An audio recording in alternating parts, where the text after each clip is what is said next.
Լեռնային Ղարաբաղի Հանրապետության լուծարումից եւ 2025-ի Վաշինգտոնյան համաձայնագրից հետո ինչ կարգավիճակ ունի Հայաստանի քննչական կոմիտեի այն հատուկ ստորևս գործում է եւ ինչպես է խաղաղության պայմանագիրն անդրադառնում Ադրբեջանի զինծառայողների նկատմամբ հարուցված ներպետական քրեական վարույթներին, ինչու եմ ասում, որտեղ արկային բազմաթիվ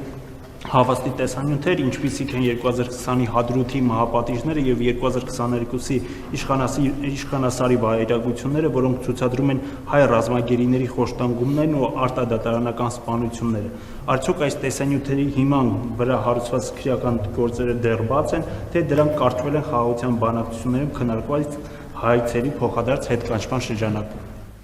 Առաջին հարցի վերաբերյալ չեմ կարող պատասխանել, որովհետև տեղյակ չեմ եւ դա լիազորությունների մեջ չի մտնում։ Երկրորդ հարցի վերաբերյալ դուք գիտեք, որ խաղաղության համաձայնագիրը նախաստորագրված է եւ խաղաղության համաձայնագիրը ստորագրված եւ վավերացված չէ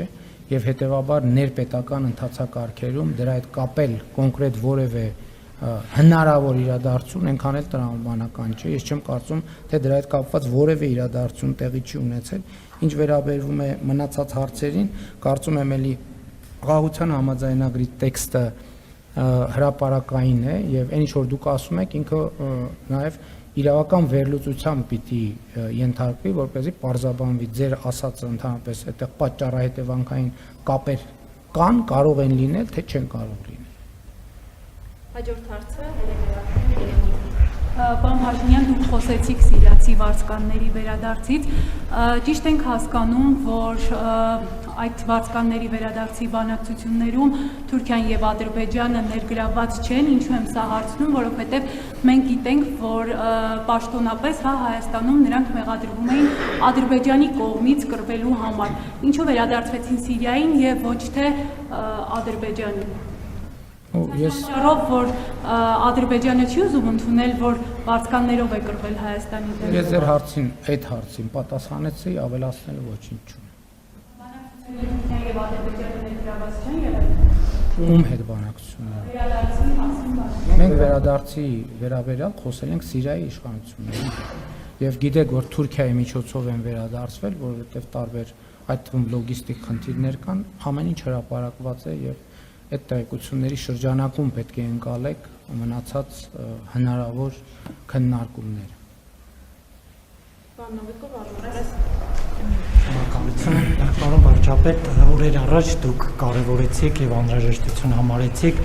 Թուրքիայի եւ Ադրբեջանի հետ երկաթուղային կապի որոշ հատվածների վերանորոգումը։ Այդ առումով Ռուսաստանի հետ որևէ հարց քննարկվել է եւ ինչպիսին է նրա արձագանքը, նաեւ կարեւորել եք պատշաճ ժամկետներում այդ խնդրի լուծումը, որն է համարում այդ պատշաճ ժամկետը։